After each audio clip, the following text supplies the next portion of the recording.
What's up, guys? It's Rashawn here with Hugin, and we are the Unscripted Real Artists. And in this video, we're going to talk all things Shadow and Bone Season 2. So Episodes we're 1 and talking 2, about, to be specific. right, we're talking about 'Cause season... we trying to take our time with it. Right. We're talking about season 2. We saw 7 and 8. We're 6 and 7, whatever ones it was, the last two of the last 7 season, and 8. season 7 1. and 8. Thank you. We watched 7 and 8 last week, and going into the new season 2. I do hope that they get renewed. We haven't made it past episodes 1 and 2. However, what we've seen so far, we're going to discuss those main meat and potatoes details. We trying to get into it piece by piece. So we starting off with episodes 1 and 2 because we gotta all good dishes take a long time. Right. The best dishes take a long time, take their sweet time. Okay? And we're trying to get quality content. I think they get the point. So let's get into episode 1 of season. Let's get into episode 1 of season 2. So they venture. That is a wild start. To the season. Okay. Yeah. So of course we left off last season. They on a boat. Okay. They reach Noivizem, right? Everybody. Well, not everybody. Our two protags, our lovebirds, Mal and Alina. And craziness ensues. We got two stories three simultaneously going on, right? You got Kerrigan, because at the end of last season, we thought he died. We was hoping he died, but apparently he did not. But just like dust he rises, still I rise. And he ain't so dead after all. He was like Tisha Campbell, I'm still his here. Story. He here. Body rolls and all. But so we're also following the crows, and then we're following Mal and Alina. So and I guess in a way Matthias, right? So it's a whole lot of it's juicy though. So they're trying to find a sea whip, which apparently is another one of these special animals or whatever. These amplifiers. And boy, I tell you, we finally see a leg up in Mal and Lena's relationship, which about goddamn time, okay? About goddamn time. We've been seeing it since the beginning of the first damn season, okay? About goddamn time. Throw the Darkling in the trash. Basura. Straight basura. The garbage with you. And I believe we also we actually in this episode get introduced in the first episode to the twins, Talia and Tamar, which we can get into it. They look like twins. A1 casting. They look like twins. They do look like actual siblings, and that was a thing that continuously creeped me out because they do look like they could be siblings. And I had to tell Hugin, they really look, it's freaking me out that they look like siblings. Again, A1 casting. I don't know about his A1 casting. I don't know about his mom. I need to know who the casting director is. Right. I don't know about his mom and his dad and all that stuff, but I'm pretty sure if they had a daughter, she would look just like that. Hello. Okay. But anyway. So a few things happened in the first episode, right? We're still following the Crow crew and them plotting and scheming and such. We're watching Our boy Alina and Kaz. Mal smooch and get to know each other even further and fall deeply and head over heels in love with each other. And I'm here for it because I wanted this for my boy Mal. I wanted this for It Mal was because lovely. He struggled. but The at struggle the was same real. time, but at the same time, something that I noticed going into episode 2 was something in her is still questioning whether or not this is the right path for her and her relationship with Mal, even though Right. because hold on, because even if it feels right, there's always still going to be some questioning behind it, right? So then it's also Right. there's also her having to deal with what is the guy's name? It starts with a K. Kerrigan. Thank you. It came and went. I was about to call this man Kingsley. With Kerrigan, there's always something there, and it's kind of like, okay, was I supposed to be with this particular person? Is this supposed to be the fit for me? Because of course, somebody's words and all that stuff is going to get in your head. That's why when she does have all these little visions and premonitions and whatever you want to call it, but in the scheme of the dream, some kind of like dream psychic connection thing, which I'd liken to if you guys have seen like The Last Jedi. It's very much like Kylo Ren and Rey when they're having these dyad psychic moments where they're like actually talking to each other. It's giving that. But way cooler. But yeah. So for me when I saw it, not trying to spoil, but it does happen. We do see it in episode 1 and episode 2. And I did. And I suspect we'll probably keep seeing it. Right, and I told Hugin, I said, in my mind, when I saw it first, I said, oh yeah, this has to be a dream. But then also in the back of my mind, I'm like, it also has to be a level of like them actually communicating. You can easily tell in season 2 that he is still head over heels in love with this woman. And it shows because honestly, we know that he's only in love with her because of her being like immortal, but also her and his lust for power. Exactly. Yeah. As Hugin just said, also, his lust for power. I feel like part of it too is like clearly he's a broken man, right? I feel like for him it's possibly also like becoming whole, 2 parts of a whole, because it's kind of like that, like I said in the last Shot on Bone video, where it was like that yin and yang situation. They're 2 parts of a whole, right? Yin and yang. So I feel like maybe it might be something like that. He's all shadow, she's all light. He's probably viewing it from that perspective, but it's like, my guy, you're a villain. Nobody wants to be with a villain. Ain't nobody trying to knock boots with a villain. Come on. Right. Sorry, but go ahead. I cut you off. I apologize. No, you're good. You're good. So there's that aspect, and then there's the captain of this ship, right? Sturmhorn. Listen, at this point, I was about to call that man John Smith because that's the vibes he was giving me. But anyway, because he was.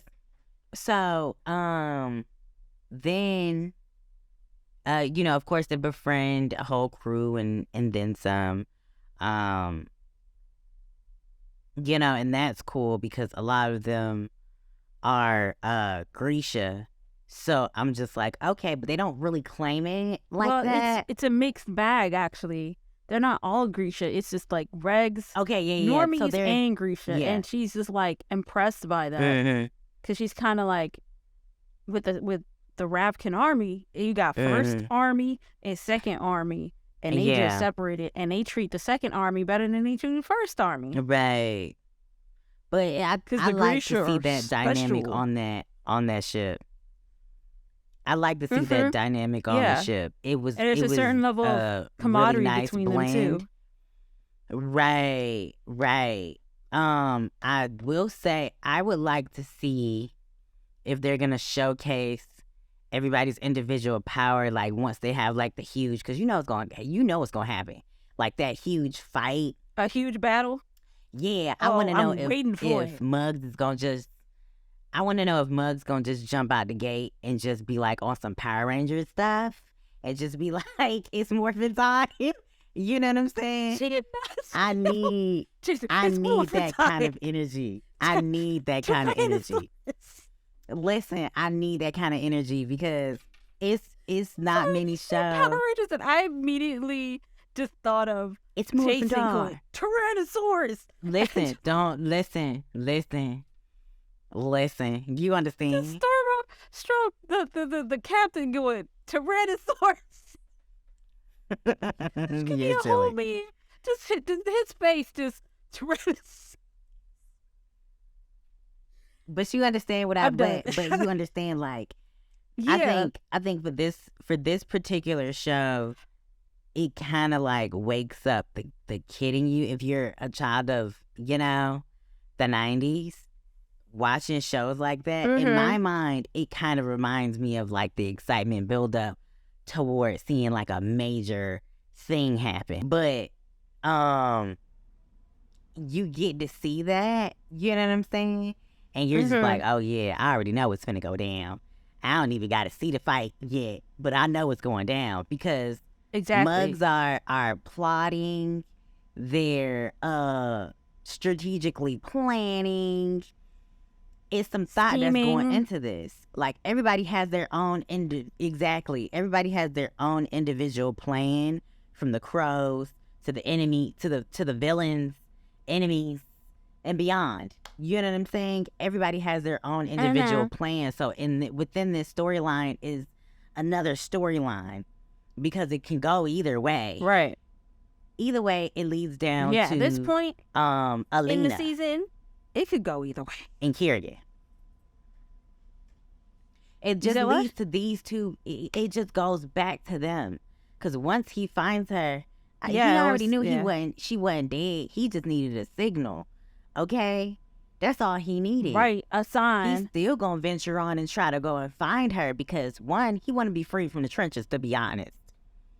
He don't really want the power like that. He wants her power. He don't want all of the extra.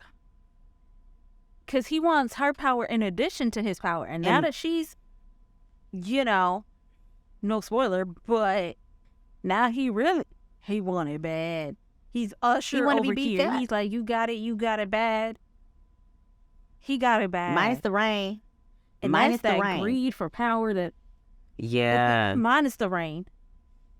That's that greed for power that, like, is so typical of, like, villains in this sort of genre of, like fiction. Like, these types of fictional worlds is, like, the lust for power from these, like, villains in these, like, especially, like, these, like, high fantasy, magical kind of, settings is so common for the villain to have this lust for power. And like at least it's not in like a cartoonish way where it's just like, I want to rule the world. Like it's more like he kind of has a reason why he wants this power. It's misguided, you know, which I feel makes a more believable villain, right? Like Thanos, Killmonger, Namor, they all have their reasons for doing the things that they do. Does that make it okay? No. Especially not when you out here killing niggas. Murking them. The ends does not justify the means. Hello.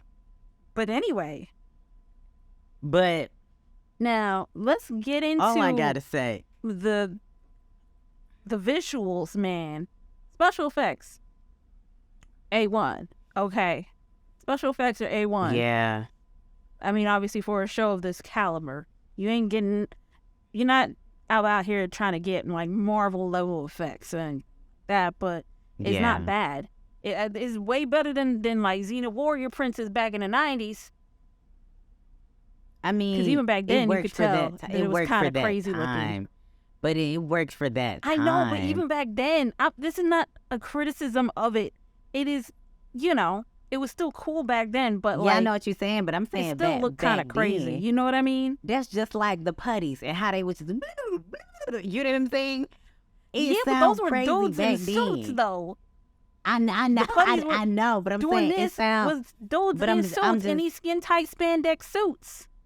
But I'm just saying, it sound crazy. You know what I'm saying? It looked crazy. But we as children, but we as children, we enjoyed that stuff. Even with Xena Warrior Princess, seeing all those extra effects and all that stuff. Yeah, seeing like Xena Warrior Princess, seeing that whole show and then the graphics, because they weren't great. Okay, they weren't great. However, it worked for that time. Even Charmed, during that time, seeing all the graphics and stuff like that, shows that have super special effects and visual effects and whatnot, of course they gonna look a little wonky. Yeah, you'll see the green screen a little bit here and there, you know what I'm saying? But nothing's gonna ever be like the way we want it visually. Right. Just like how in some of the Marvel films, how the movies are getting like darker and darker. Our vision is not great. It's not the best, but we understand what tone you're trying to. Sidebar. It's what tone you're trying to set and whatever. But okay, back to what you were saying. I'm gonna come back because that's what I do. Okay, so before you cut me off, because I don't want to forget my thought. So, even with the visual and special effects and whatnot, for this particular show, it just works. Even for the, I don't know what you would call them, the little, well, they're not little, the giant ghost, creatures, the shadow creatures that he has. The shadow creatures. Those are creepy, very much so. Because you know what it reminds me of a little bit? So like the smoke monster from Lost. Yeah. Just a touch. It reminds me of that. And that was freaky. That was freaky too. And it also reminds me, remember in the movie Troll that we did a review on? If you guys have not watched that review, go watch that reaction. Period. What are you doing? But go watch it. Remember when we first saw it was just like all smoke or whatever? The build of the whole smoke cloudiness was just like this. So I wouldn't be surprised if I gotta Google that. But of course, film nerd stuff. But I wouldn't be shocked if they had somebody that knew how to, do that if they worked on whatever, because I'm pretty sure they did, of course, because the result. But old girl that looks like an Olsen twin was spooked. And one, that makes you a great actress because you have to actually visualize something. Because if something's not there, even if it's a plastic bag, just you gotta picture it in your head. Yeah, that makes you a phenomenal actress. You know what I'm saying? Other aspects like the bullet Jesper shot when he was like tucking and rolling to the floor.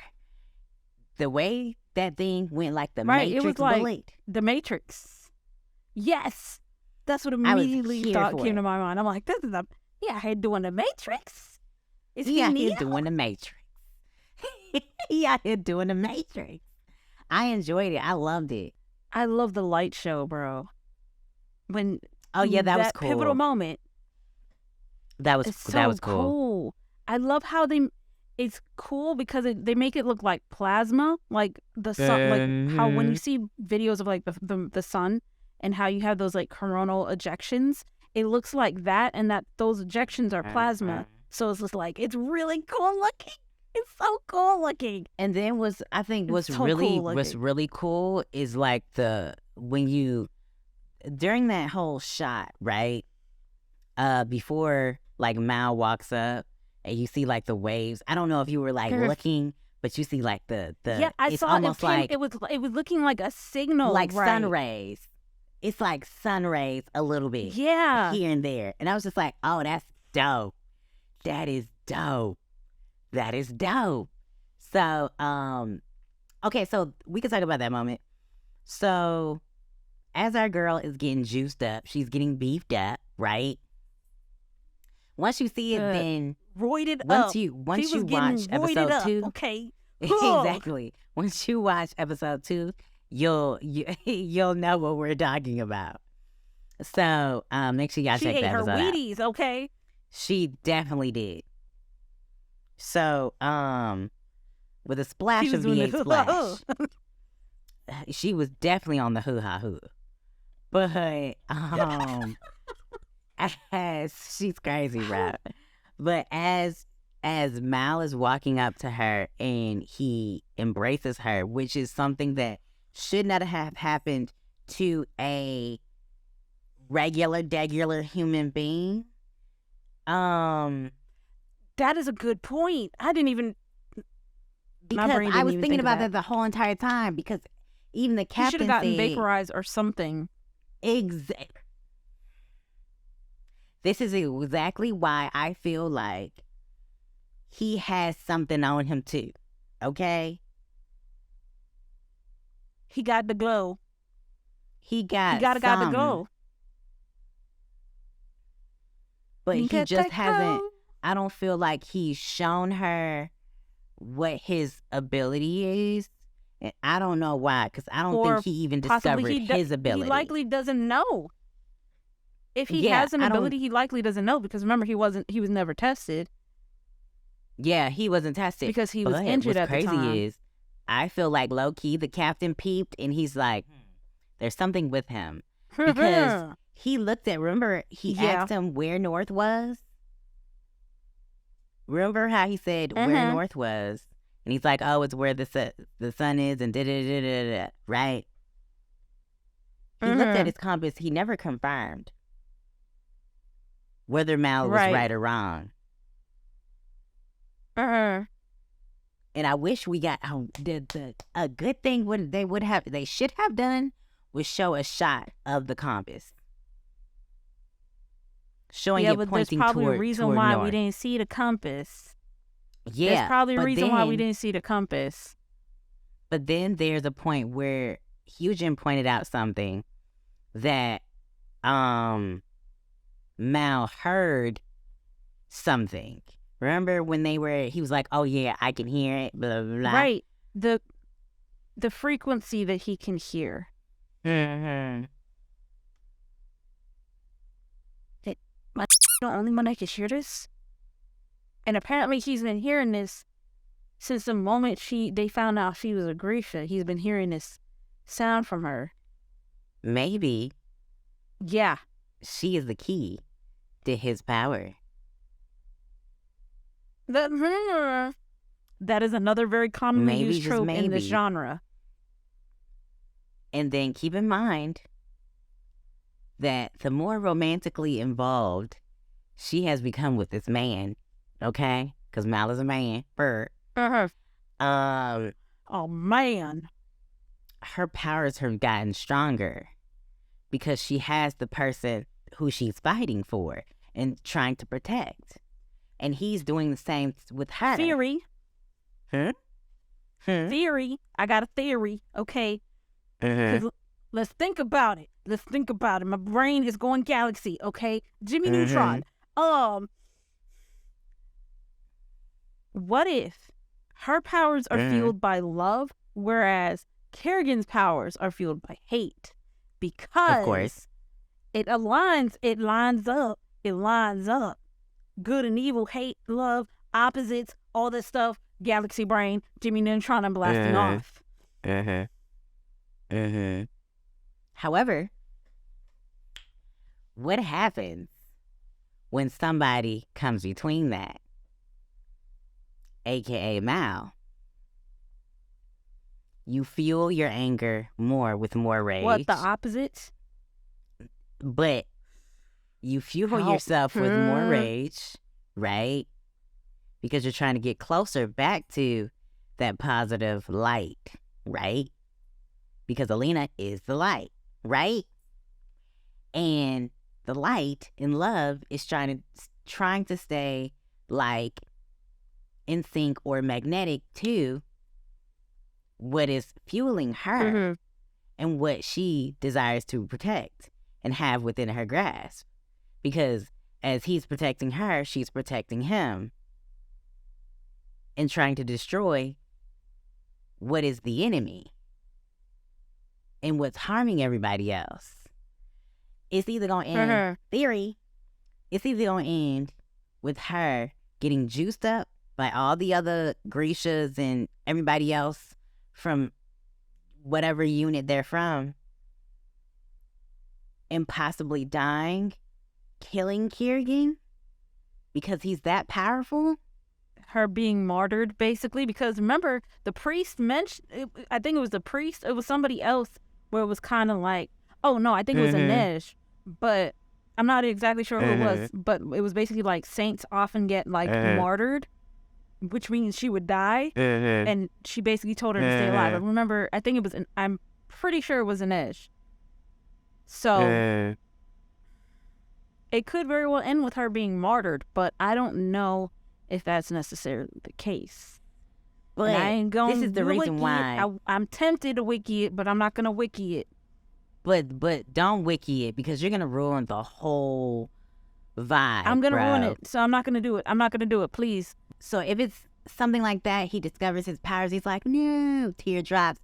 It's a whole Super Saiyan Goku, a gazillion levels to the sun in the Earth's crust, just bursting out of the, you know what I'm saying? And then they're like, oh my God, it's Mal. He's saving her type situation. And all that the yelling, he's done. trying to go Super Saiyan in real life.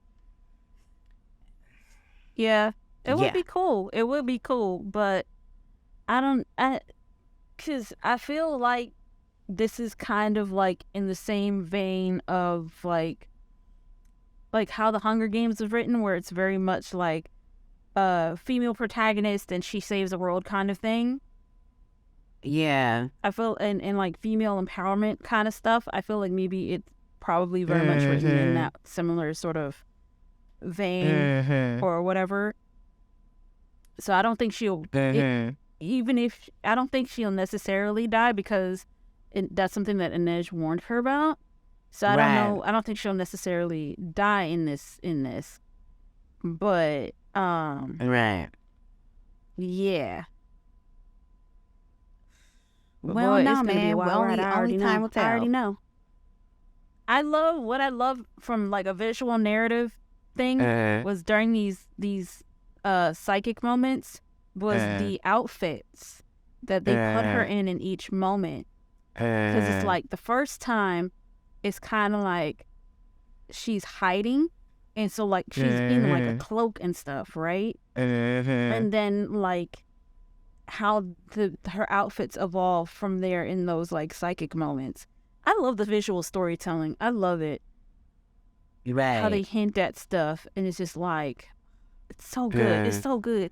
And they really ramping us up. They are really ramping us up for something. They are. And I'm just like, I'm ready. My body is ready. Let's do this. Okay. Let's do it. I'm sorry. Let's do this thing. Let's dance. Hold on to your butts because it's about to get wet on this ride. That's what I feel like is going on. Yeah. I can feel it coming in the air tonight. No Phil Collins. Because, oh boy. Just it's going to be things. crazy. And I'm here for it. I love it. I'm here for it too. I love it. Because the story I would is hope only that there going is to get that better. Go ahead. I was gonna say that I hope that they do get renewed for a season 3. That there's enough story for them to do a season 3. Because from what I heard, the first two books in the series was part of season 1. So I don't know. Was the content for season 1? So I don't know. So how many books are in the series? But I'm ready. Is the question. I have no idea. But again, I'm ready for the craziness that is about to happen. It's like the build up in a song, you know, and then you're just waiting for the bass drop. I'm waiting for that bass drop. I'm waiting for that final battle. Same. It's time for the final battle. No Tekken. Like, I know I'm making all these references, but I think it'll be really, really, really, really dope and really interesting. And epic. I hope everybody is as pumped as... I'm excited. I'm hyped. Because I was going to say, because now we got a glimpse of these two twins. And, you know the battle's going to be epic. Because she walking around with axes. Yeah. Oh. She going to be... Yeah. It's going to be awesome. It's going to be awesome. I'm excited to just see the final battle. I want to see what strategy they have as far as like taking Kerrigan down, how tough of a battle it's gonna be for all the other players involved, because you have some very innocent people that's involved, and you know somebody's gonna die. I want to see if Matthias is gonna get free from the trenches, free our boy, cause he don't belong now. And I hope he does forgive her. He in the pen. He is locked up, and they don't plan on letting him out. They don't let him out. They really not trying to let him out. Yeah. Oof. So, I guess that wraps up this video. If you like more, or if you want more of this content, make sure you guys like, comment, and subscribe. Turn those post notifications on so that you will be notified every time that we post. And let us know what your favorite moments were in season 2 of Shadow and Bone, episodes 1 and 2. Or who your favorite character was. Make sure to follow us on our social medias, which will be linked in the description box down below. Keep up with your girls. And again, Netflix. Yes, I'm talking to you, Netflix, because you bound to see this. Hit your girls up one game for the one time. DMs. And we will see you next video. Peace.